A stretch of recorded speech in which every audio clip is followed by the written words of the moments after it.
Agora, no Jornal da Manhã, entrevista. 7h18, o Jornal da Manhã abre espaço agora para falar de tecnologia e inovação. Em um mundo cada vez mais globalizado, não há como negar a importância do avanço tecnológico para a sobrevivência de qualquer tipo de negócio, independentemente de segmento. Mas será que inovação e tecnologia são a mesma coisa? Como se aliar à tecnologia, ser inovador sem perder a conexão com o público? Marcos, para responder estas e outras perguntas, nós convidamos um dos maiores palestrantes da atualidade. Arthur Igreja realiza mais de 150 palestras por aqui no Brasil, Europa, Estados Unidos e América do Sul. É colunista em vários veículos de comunicação, possui Masters in International Business nos Estados Unidos, Corporate Master of Business Administrations na Espanha, mestrado executivo em gestão empresarial pela FGV no Brasil, certificação executiva em Harvard e Cambridge e pós-MBA em negociação pela FGV e MBA pela FGV. Arthur, muito obrigado, bom dia para você, é um prazer tê-lo conosco aqui na Jovem Pan Joinville, tudo bem? Bom dia, Arthur. Bom dia, tudo ótimo, prazer estar aqui. Arthur, primeira pergunta, eu acho que não poderia ser diferente, né? O que é inovar no mundo dos negócios? Conta pra gente. Bom, eu entendo inovação não como um processo tecnológico, tem muita gente que acha que inovação é só tecnologia e não é isso. Inovação para mim é continuar atualizando, oxigenando um negócio, né? Então o que acontece é que todas as variáveis ao redor de uma empresa, e aliás, ao redor de um profissional, de qualquer pessoa como eu, como você, as coisas estão mudando, são mudanças comportamentais, mudanças demográficas, mudanças econômicas, e aí nós vivemos mudanças tecnológicas que são muito profundas. Então o que acontece? Se a pessoa parar no tempo, ela vai ficando menos relevante. O que é inovação? Inovação é o processo de entender essas mudanças e fazer os ajustes necessários. Então, assim como uma pessoa precisa atualizar os seus comportamentos, os seus conhecimentos, as suas habilidades, o mesmo acontece com uma empresa. Então, se a empresa continuar fazendo as coisas do jeito que ela sempre fez, ela pode até continuar tendo resultado por um tempo, mas a tendência é que ela entre num declínio, né? Então, inovação é isso, é esse processo diário e constante de se manter relevante. Arthur, você comentou, né, e falou uma frase que é o seguinte, né, ajustes necessários, né, e a gente sabe que a tecnologia que importa é aquela que é centrada no cliente, né, a gente já ouviu várias explicações, inclusive, sobre isso, e aí te pergunto o seguinte, né, como saber se de fato as empresas estão conectadas com seus clientes, sejam online, sejam offline, estão fazendo esses ajustes necessários, acompanhando essa inovação, hein? Excelente pergunta. O que acontece é que o consumidor, ele demonstra isso, né? Então é o que as startups, as empresas procuram, que é entender quais são as alavancas, quais são os gatilhos positivos, né? Ou seja, se a empresa faz uma determinada mudança, isso causou um aumento pela procura nos seus produtos e serviços, aumentou o índice de satisfação, então a questão é medir tudo isso, né? Por isso que é tão importante ter os indicadores. E nós temos que lembrar que tem muita coisa que não tem como ser medida, né? Então, é aquela velha história numa loja ou num restaurante, que muitas vezes o cliente, quando está insatisfeito, na verdade é uma coisa boa, porque se ele está insatisfeito e está demonstrando isso, é porque ele pretende voltar.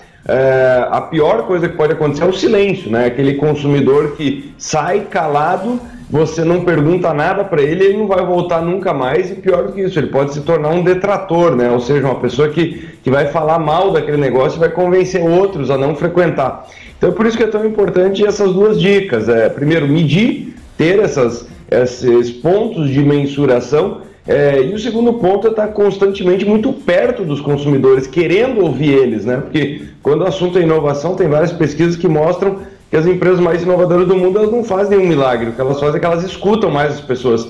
E tem várias empresas que elas estão lá numa determinada posição de soberba e elas não vão nem perguntar, né? Então elas pressupõem que tudo está indo bem.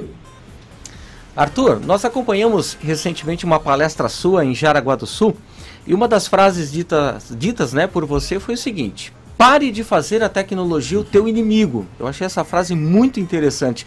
E aí eu te pergunto, quais as consequências para quem ainda não se deu conta, né, dessa necessidade de se aliar a esse novo mundo tecnológico?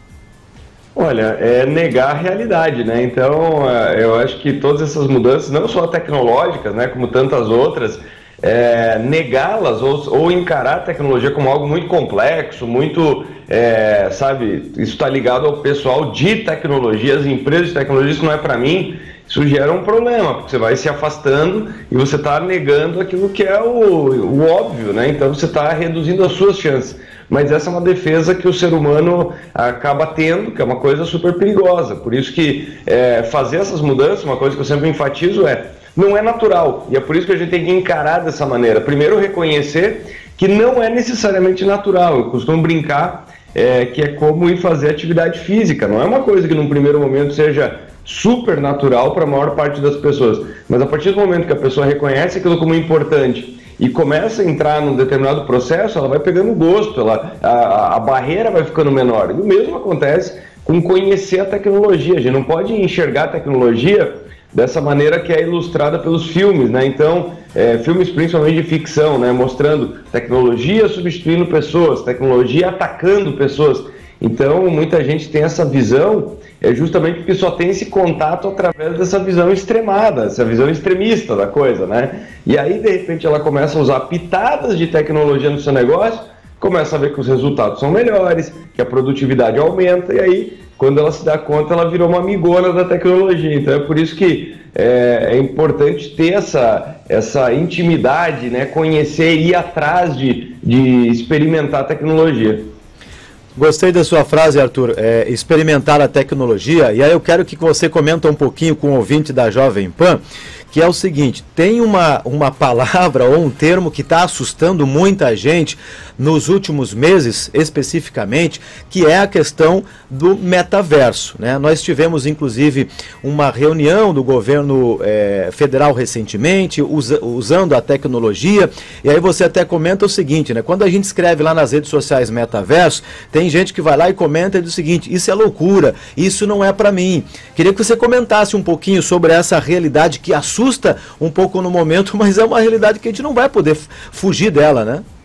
Exatamente, eu sempre comparo o que está acontecendo com o metaverso aqui em 2022 com o que aconteceu com a internet lá no final dos anos 90. As pessoas também falavam que era uma loucura, que não era para elas e tudo mais, e cá estamos em 2022, eu acho que ninguém seria maluco de dizer que a internet não é uma ferramenta super importante que deu certo, né? Então, com o metaverso está acontecendo a mesma coisa, uma tecnologia que ainda está engatinhando, uma tecnologia que está amadurecendo, mas basta lembrar que isso acontece com toda a tecnologia, né? Por exemplo, os telefones celulares passaram a fazer parte da nossa vida também ali no final dos anos 90, era uma tecnologia que vinha amadurecendo desde o final dos anos 70. A internet, ela levou décadas para amadurecer, e daí num piscar de olhos, nós tínhamos o e-commerce, nós tínhamos as reuniões online, plataforma de rede social, enfim. E com o metaverso está acontecendo a mesma coisa. Então é por isso que é interessante entender como funciona, porque é uma ferramenta muito, muito interessante, né? Ela te permite ter, eu costumo dizer que é o seguinte, é uma camada entre, por exemplo, o que nós estamos fazendo aqui, nós estamos conectados em duas dimensões, né? Ou seja, eu estou vendo vocês, né? Quem está nos acompanhando, nos vê em duas dimensões, né? E aí quando nós nos encontramos, por exemplo, no meio da rua, você está vendo a pessoa de forma presencial, então você consegue ver os traços dela. Inclusive uma coisa, eu costumo exemplificar o metaverso da seguinte maneira, né? As pessoas me assistem nos canais de TV, enfim, nos vídeos, e daí quando elas me encontram ao vivo, elas falam, caramba, Arthur, como você é alto, eu não tinha essa percepção. Claro, porque ela estava me vendo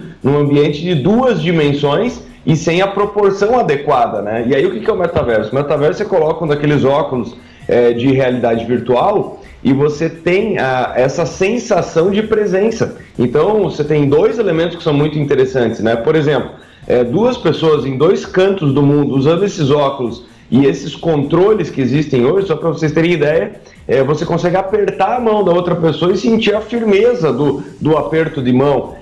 E além disso, você consegue construir ambientes sem as restrições físicas e orçamentárias que nós temos no mundo físico, né? Então o que eu quero dizer com isso? Imagina que essas pessoas elas podem se encontrar, uma está vendo a outra, a sua direita, a sua esquerda, na frente, ou seja, fica parecendo mais uma reunião presencial, e você com um piscar de olhos você pode falar o seguinte, gente, Eu acho que esse ambiente que nós estamos aqui não está legal. Que tal a gente trocar de paisagem e simplesmente fazer essa reunião aqui no topo de um prédio em Nova York? Quer dizer, clicando em 2, 3 opções, você consegue estar nesse cenário. E essa imersão está cada vez mais realista, né? Então, eu sei que o que eu estou falando aqui parece uma viagem, parece uma coisa estranha, mais uma vez, por isso que é importante entender, por isso que é importante fazer um test drive desse tipo de tecnologia, e aí a pessoa se dá conta que ela pode gerar resultados incríveis. Por exemplo, nós temos uma grande empresa brasileira, que é Case Global em Metaverso. O que ela fez? Ela percebeu essas potencialidades, abriu a loja dela dentro do Metaverso, que é onde a garotada já joga, enfim, já se encontra. E o que aconteceu? Essa loja teve 9 milhões de visitantes em um mês, isso foi em agosto do ano passado. Então, muitas vezes, quando a gente acha, pô, isso daí não é para mim, isso é muito futurismo, e aí você vai se dar conta do que a garotada já está usando, eles já estão usando isso o tempo inteiro. Então, também, um outro traço da tecnologia é esse choque geracional. Isso daí sempre acontece, né? Quantas pessoas que nós conhecemos que não usam a internet, que ficaram na era pré-internet. O que vai acontecer agora? O metaverso vai amadurecer e vai ter gente que não vai entrar no metaverso. E aí o que acontece? Cada vez mais essa pessoa vai se isolando, ela vai ficando com menos possibilidades de fazer negócios, de estabelecer relacionamentos, enfim. Então, nada de novo. Ao mesmo tempo que tudo muda, tem determinadas coisas que só se repetem. Arthur, uma pergunta que está todo mundo se fazendo agora, principalmente quem já mexe com a tecnologia, né? Por exemplo, com a chegada agora do 5G, vagas mais promissoras desse setor de tecnologia devem surgir, Arthur? Sem sombra de dúvida, o que está acontecendo com tecnologia e Joinville é um exemplo nisso. Aliás, Santa Catarina é um grande exemplo, né? Nós temos aí o caso de Florianópolis, que é um caso nacional de um PIB de tecnologia que é maior que o PIB de turismo, né? Então, Florianópolis inverteu aquela lógica do que é a vocação de uma cidade. Quer dizer, você pode ter a vocação, mas você pode desenvolver uma segunda vocação e ela se tornar muito pujante, né? Nós temos que lembrar que na tecnologia hoje nós temos salários que aumentam à frente da inflação.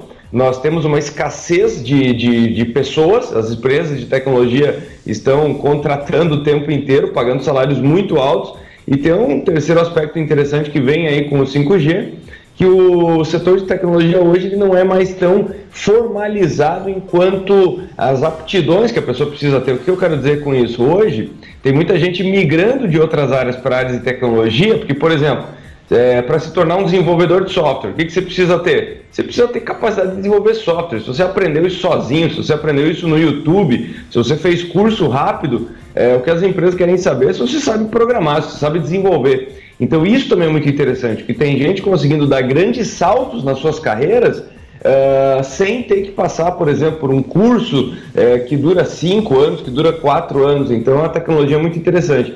E o 5G ele traz aí uma movimentação econômica gigante, porque o que acontece é que é uma tecnologia de infraestrutura, então precisa ter gente para desenvolver hardware compatível com 5G, as aplicações de software. Então é uma nova economia que está vindo junto com o 5G, que vai demandar muita gente e, como eu falei, os salários são muito promissores.